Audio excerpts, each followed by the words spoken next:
जय Hind. Welcome to ज्ञान की पाठशाला। आज यूपीएससी के सिलेबस में जो मूल विधि दिया है चैप्टर और संविधान और सामान्य ज्ञान से, जिसमें 40 क्वेश्चन पूछे जाएंगे। तो सबसे पहले हम मूल विधि को आज देखेंगे। वो भी थ्योरी बेसिक है। इस चीज़ को समझना बहुत ज़रूरी है कि कानून क्या होता है, फौजदारी मामले क्या होते हैं, दीवानी मामले क्या होते हैं, समन्वय अपराध क्या होगा, असमन्वय अपराध क्या होगा, संज्ञेय अपराध क्या होगा, असंज्ञेय अपराध क्या होगा। अगर आप मर्डर करके जाते हैं तो कौन से न्यायालय में जाएंगे, फौजदारी में जाएंगे कि दीवानी में जाएंगे। ये सारी चीज़ें हम बेसिक इन्फॉर्मेशन के माध्यम से, इस थ्योरी के माध्यम से समझेंगे। उसके बाद हम जो आईपीसी इंडियन पिनल कोड 1860 1860 वाला जो दिया है टॉपिक, जिसमें 511 धाराएँ हैं और 23 अध्याय हैं, उसको भी हम ट्रिक के माध्यम से बताएंगे। आपको कहीं उसमें घबराने की ज़रूरत नहीं है। ये हमारी जिम्मेदारी है कि उसको हम ट्रिक के माध्यम से पूरी रटवा देंगे।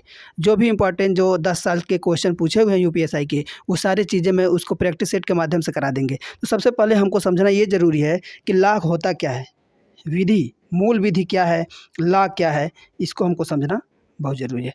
तो आइए हम देखेंगे। इसमें दिया हुआ है लॉ, मूल विधि।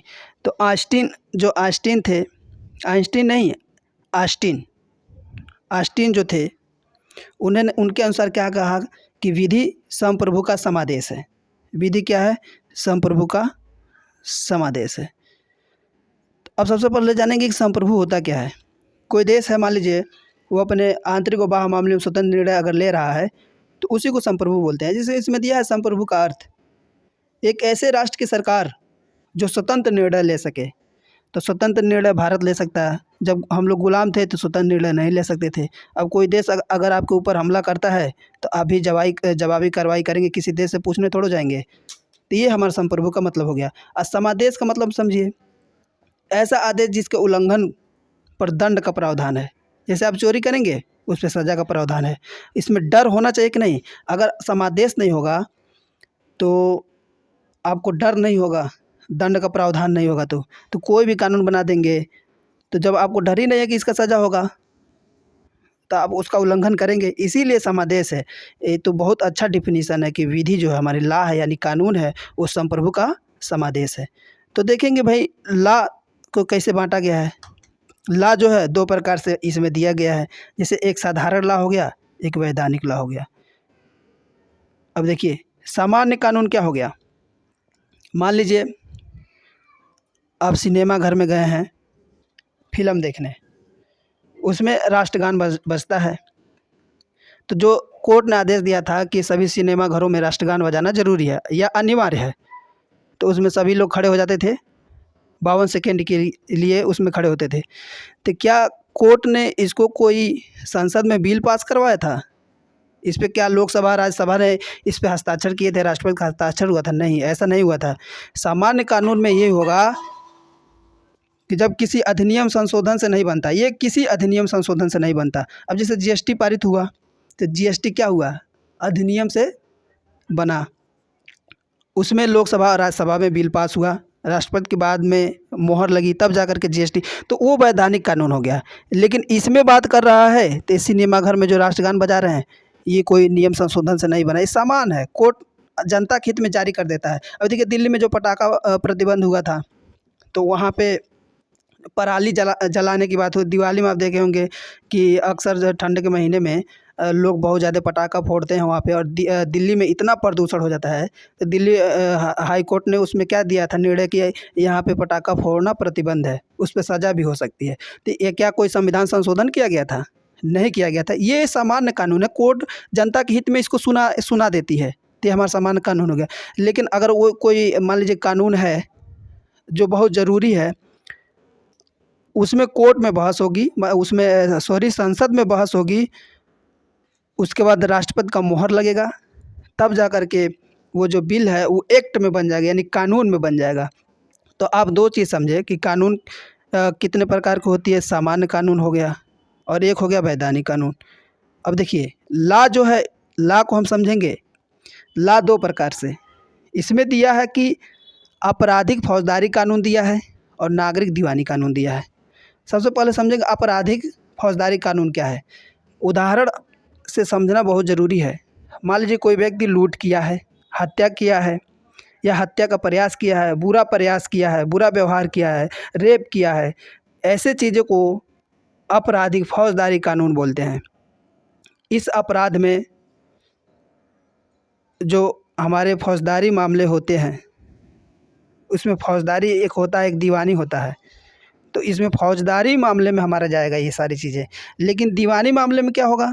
दीवानी में सिंपल है कि अगर संपत्ति की बात होगी, ज़मीन की बात होगी, पति पत्नी लड़ाई झगड़ा की बात होगी, तलाक की बात होगी, तो ये दीवानी, इसका शब्द दीवानी है, तो समझ लीजिएगा कि दीवानी में जाएगा। अक्सर आप सुने भी होंगे कि दीवानी मामला है कि फौजदारी मामला है, तो आज क्लियर भी हो गया होगा। फौजदारी बुरा व्यवहार, हत्या, हत्या की कोशिश, लूट, रेप, ये सारी चीज़ें फौजदारी में जाएगा।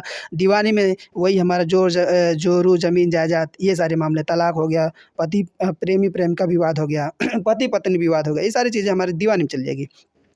अब देखिए दिया है कि अपराध की परिभाषा हमको समझना जरूरी है कि चोरी क्या है, डकैती क्या है, लूट क्या है, इसमें अंतर क्या है। अगर इसमें मान लीजिए चोरी, कोई व्यक्ति चोरी किया है तो वो समन्वय अपराध में जाएगा, संज्ञेय अपराध में जाएगा, असंज्ञेय अपराध में जाएगा। कैसे बनेगा? तो सबसे पहले चोरी को समझना है। तो देखिए चोरी का डिफिनीशन यहाँ पे दिया है। चोरी का क्या है कि बिना किसी बल के किया गया कार्य, जैसे रात में बिना किसी की उपस्थिति में धन निकालना। रात में कोई गया, अब बिना किसी की उपस्थिति में धन निकाल के आया, वो हो गया चोरी। ये चोरी समझ में आ गया होगा। नेक्स्ट हम देखेंगे इसमें दिया है लूट। लूट क्या होता है? चोरी आप समझ गए तो लूट बता दीजिए। तो लूट भैया देखिए, लूट होता है कि जो वही काम बलपूर्वक किया गया कार्य लूट। जैसे बैंक में बलपूर्वक लूटना, तो बैंक में क्या है, बलपूर्वक लोग लूटते हैं, तो ये हो जाएगा लूट। और डकैती क्या हो जाएगी? इन्हीं काम को 5 व्यक्ति मिलकर करें, वो डकैती में आ जाएगा। जब 5 लोग मिल के करेंगे तो कहेंगे यहाँ डाका पड़ा है, यानी डकैती हो गया। ये सारे चीज़ का वर्णन किस में दिया गया? आईपीसी में दिया गया है। इस प्रकार के विभिन्न अपराधों की परिभाषा दी गई है और अपराध के लिए दंड का निर्धारण का विवरण आईपीसी में किया गया है। अब देखेंगे कुछ महत्वपूर्ण जो तथ्य दिए हैं। समन्वय अपराध क्या होता है? जैसे इस प्रकार के मामलों को दोनों पक्षों को आपसी समझौते हो सकता है। जैसे पति पत्नी का झगड़ा, ये समन्वय अपराध है, कंपाउंडेबल ऑफेंस जिसको बोलेंगे। लेकिन असमन्वय है, यानी ऐसे मामले में दोनों पक्ष कोई समझौता नहीं कर सकता, ना ही इसमें अभियुक्त को शिकायत वापस लेने का अधिकार होता है। जैसे रेप, अगर आप एक बार कोर्ट में फाइल पेश कर दिए और रेप की घटना है तो सरकार खुद कार्रवाई करेगी, आप उसको वापस भी नहीं ले सकते। ये हो गया असमन्वय अपराध, नॉन कंपाउंडेबल ऑफेंस। नेक्स्ट हम देखेंगे असंज्ञेय अपराध। असंज्ञेय अपराध के बारे में देखिए, नॉन कॉग्निजेबल। इस प्रकार के अपराध के लिए बिना वारंट के अभियुक्त की गिरफ्तारी नहीं की जा सकती। अब देखिए ये है असंज्ञेय अपराध। अब ऐसा अपराध है बिना वारंट आप गिरफ्तारी नहीं कर सकते। मान लीजिए सिंपल होगा, लेकिन वही मर्डर कर दिया आप तो वो संज्ञेय अपराध में आ जाएगा। यानी कि नॉन, इसमें नॉन शब्द दिया है, ये गलत है, इसमें कॉग्निजेबल हो जाएगा, कॉग्निजेबल। इस प्रकार के अपराध के लिए बिना वारंट के भी गिरफ्तारी हो सकती है, वो संज्ञेय अपराध है। अब कोई मान लीजिए मर्डर किए हैं, किसी का हत्या किए हैं, रेपिस्ट हैं, रेप किए हैं किसी का, तो आपको क्या इज्जत कोई देगा? नहीं, बिना वारंट के ही गिरफ्तार करेगा। पहले 6 महीने तक आपको बंद करेगा और 6 महीने तक कोर्ट भी नहीं छोड़ा पाएगा आपको। ये क्या हो गया? संज्ञेय अपराध इसमें आ गया। देखिए दीवानी और फौजदारी मामले में अंतर क्या है, अभी हम बता दिए। दीवानी मामला, उसमें जैसे खरीदारी हुई, तलाक हुआ, मकान मालिक का ईसीटी मामला, अदालत द्वारा, ये सारी चीज़ें हैं दीवानी के लिए। पति पत्नी झगड़ा, ये सारी चीज़ दीवानी। लेकिन फौजदारी की बात करेगा तो फौजदारी में वही, जैसे चोरी, हत्या, दहेज, उत्पीड़न भी इसी में आ जाएगा फौजदारी में। हिंसात्मक अपराध, ये सारी चीज़ें। इसे एफआईआर दर्ज कराने के बाद पुलिस जांच करती है और अदालत कोर्ट में केस फाइल करती है। अपराध के दोषी पाए जाने पर जेल या जुर्माना या दोनों लगाया जा सकता है। यह फौजदारी मामला। नेक्स्ट हम देखेंगे बेईमानी क्या है। भाई कोई पूछ दे बेईमानी बताइए, बेईमानी क्या है? तो देखिए, जो व्यक्ति इस आशय से कार्य करता है कि एक व्यक्ति को सदोष अभिलाभ या अन्य व्यक्ति को सदोष हानिकारित करे, वो क्या हो गया? बेईमानी हो गया। कोई पूछे भाई दंड की बात कर रहे हैं, तो ये देखिए दंड जो चैप्टर है चैप्टर 3 में आता है। लेकिन कोई पूछे भाई दंड जो भारत में दिया जाता है वो कितने प्रकार के दंड की व्यवस्था की गई है, तो 5 प्रकार की व्यवस्था है। जैसे 5 प्रकार की होती है दंड। कौन कौन? मृत्यु, आजीवन हो जाएगा आपको कारावास, कठोर ये तथा साधारण कारावास, मतलब कठोर या साधारण कारावास भी हो जाएगी, संपत्ति की जब्ती हो जाएगी, जुर्माना लगाया जाएगा। यही दंड 5 प्रकार के हैं। अब हम सॉल्व करेंगे MCQ। अब देखिए सबसे पहला क्वेश्चन अभी आपसे पूछते हैं, आप खुद बताइएगा कौन संज्ञेय अपराध है। अभी बताया संज्ञेय और असंज्ञेय अपराध था। संज्ञेय अपराध वो हो गया जब पुलिस बिना वारंट अभियुक्त को गिरफ्तार करे, ऑप्शन दिया हुआ है। लेकिन असंज्ञेय अपराध अगर आप पढ़ें तो बताएंगे, असंज्ञेय अपराध की बात करेगा तो जिसमें पुलिस बिना वारंट की गिरफ्तारी नहीं कर सकती तो असंज्ञेय अपराध हो जाएगा। अच्छा बताइए तीसरा क्वेश्चन दिया है इसमें, FIR कौन, मतलब FIR जो है फर्स्ट इन्फॉर्मेशन रिपोर्ट बोलते हैं, कौन करता है या कौन कर सकता है, ये क्वेश्चन दिया है। पीड़ित व्यक्ति से संबंधित कोई व्यक्ति, सभी प्रकार के व्यक्ति, सभी प्रकार के व्यक्ति FIR दर्ज कर सकते हैं। एक क्वेश्चन इसमें दिया है, हिंदू कानून ग्रंथ दाएं भाग किसने लिखा था, ये UPSI का पूछा हुआ क्वेश्चन है। तो जीतमुत वाहन, ये हमारे पहले ही ऑप्शन हो जाएगा। नेक्स्ट देखेंगे, कुछ मामले में पुलिस वारंट के बिना भी गिरफ्तारी कर सकेगी, इसका उल्लेख दंड प्रक्रिया संहिता के किस धारा में है। तो धारा 41 का नाम सुने होंगे, बिना वारंट के गिरफ्तारी करेगी। देखिए ये वीडियो ज़्यादा लंबा ना हो जाए इसलिए अब तक के लिए यहीं तक रहेगा।